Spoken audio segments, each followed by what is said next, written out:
Jehovah's Witnesses, ex-Jehovah's Witnesses, non-Jehovah's Witnesses. Today I'm coming to you with a question.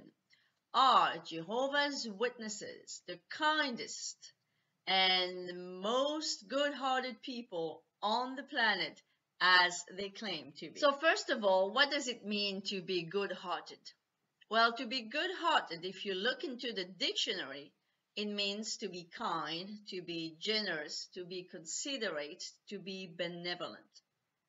So the next question you need to ask yourself, are Jehovah's Witnesses the kindest, the most benevolent, the most generous, and the most considerate people on the planet? But as you are going to spend years and years in this organization, you are going to find out that Jehovah's Witnesses is not by any means, the kindest, most good-hearted people on the planet.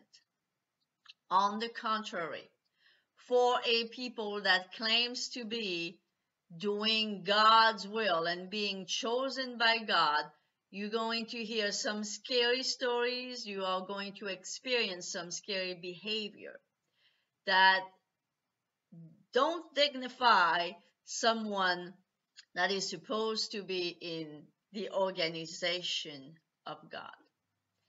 So what's going to happen when you observe this type? So what's going to happen is what is called cognitive dissonance, where the dots don't meet.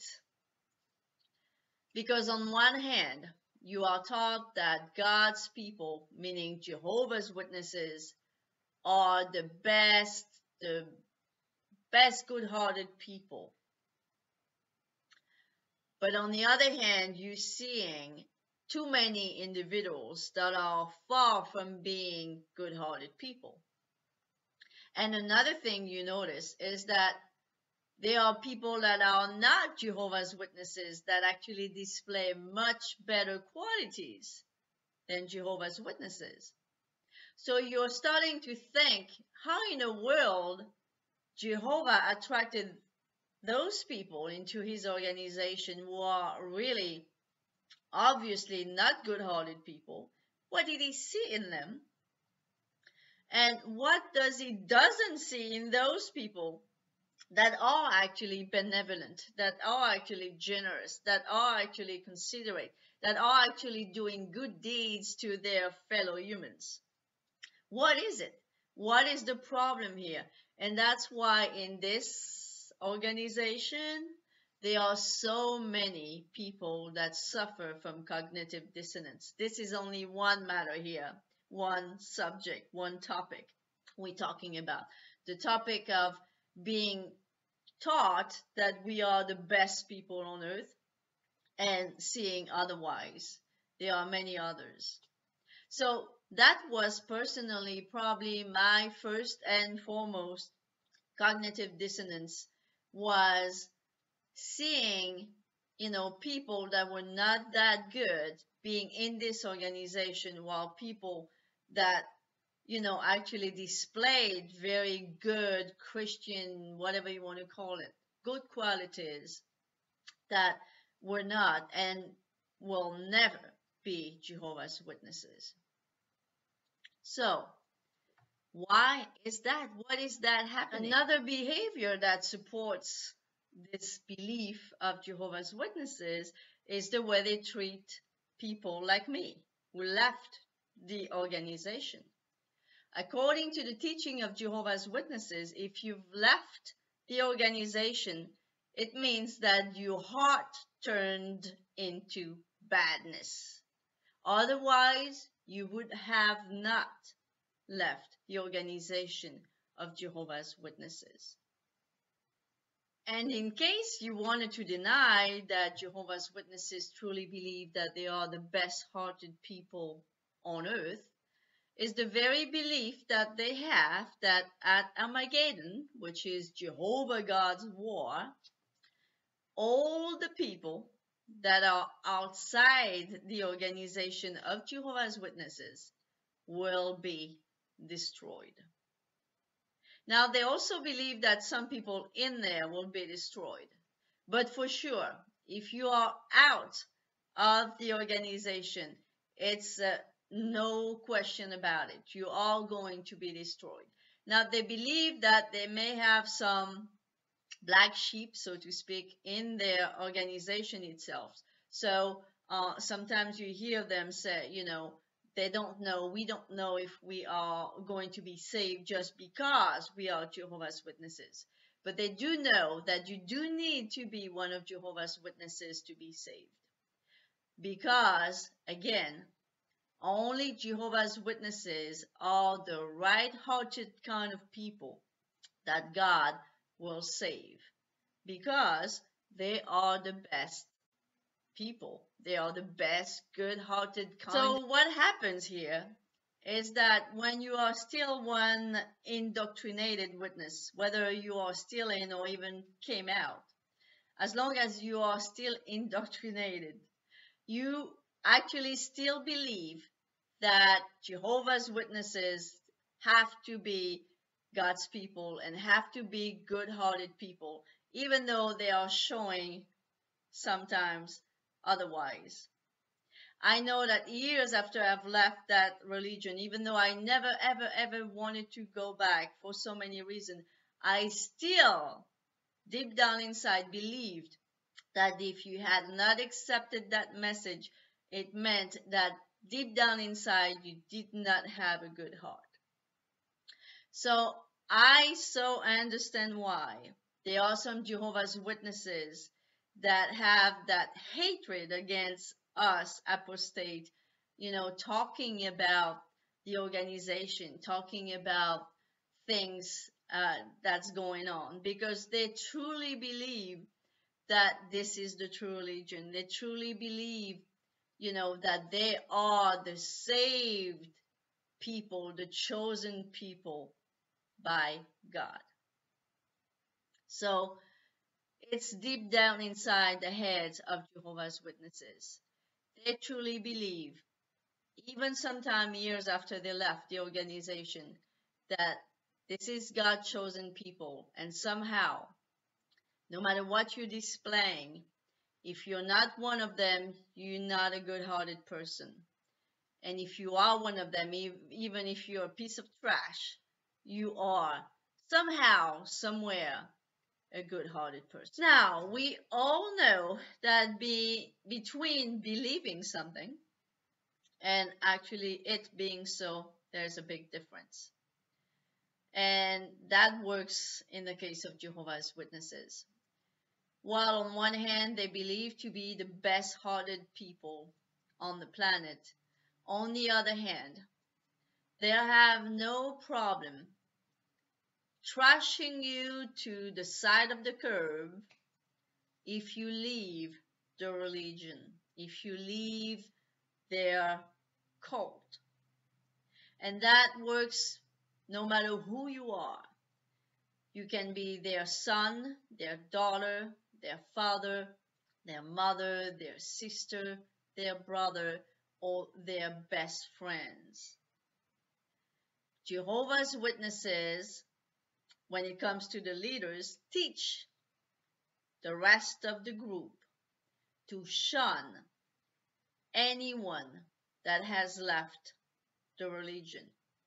And by the way, for the witnesses that tell me on my videos, commenting on my videos, that shunning is basically not happening, I don't know where you're coming from, and I don't know where you were during the last convention of yours, where there was that video that shows a daughter leaving the organization, being disfellowshipped, and how her mother sees the phone ringing and knows it's her daughter calling and doesn't even pick up the phone.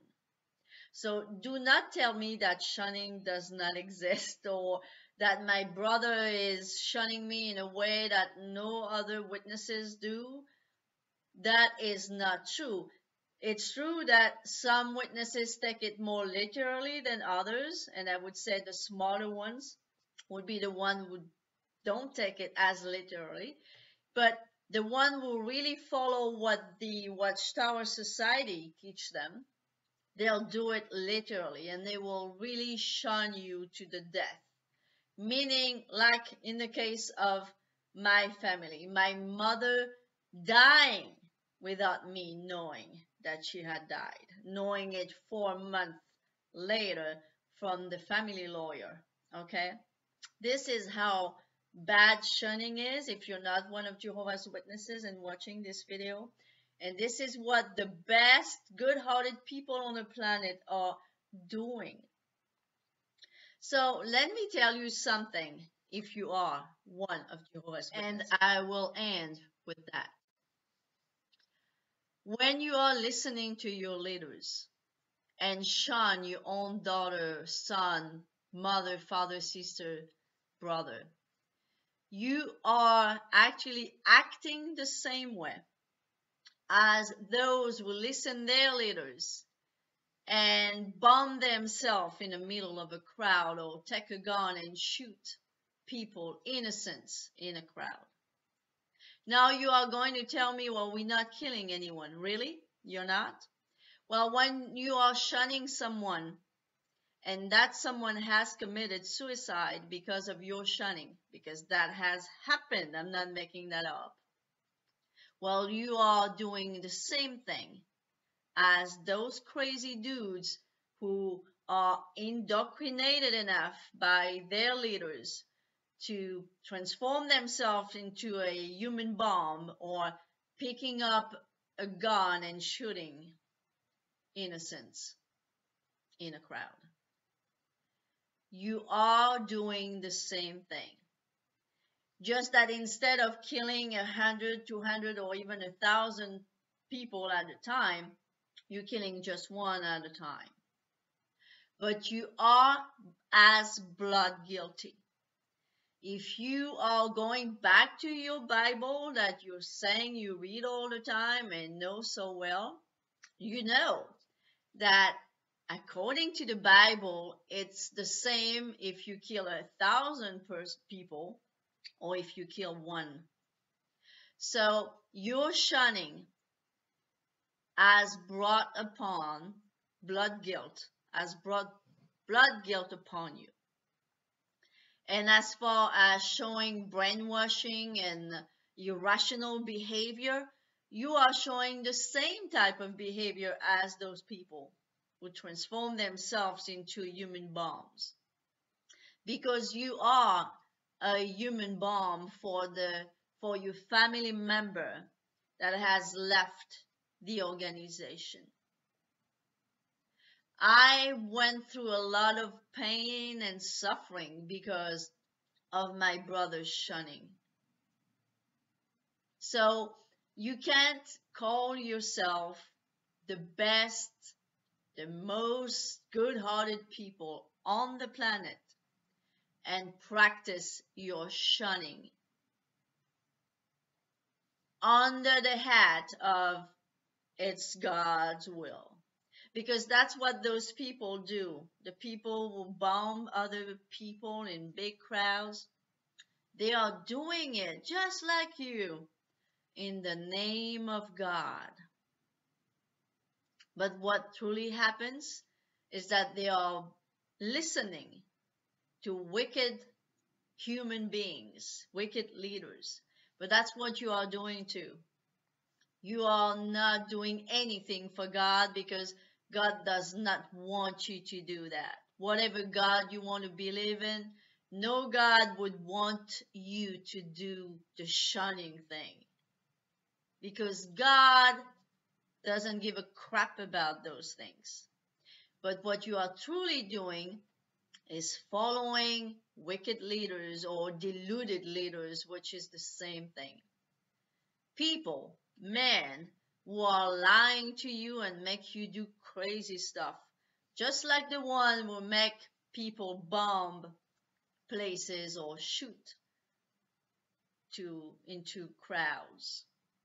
So the next time you're shunning someone, think about that. What is the difference between you and the people I just mentioned? They are doing what they're doing in the name of God, and so are you.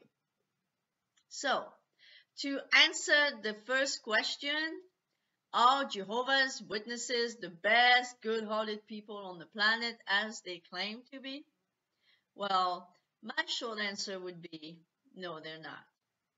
They're just people that are very imperfect and unfortunately so much indoctrinated that they are neglecting and shunning their very own flesh and blood. If you like this video, like it, share it, and comment. See you on the next video. Bye-bye.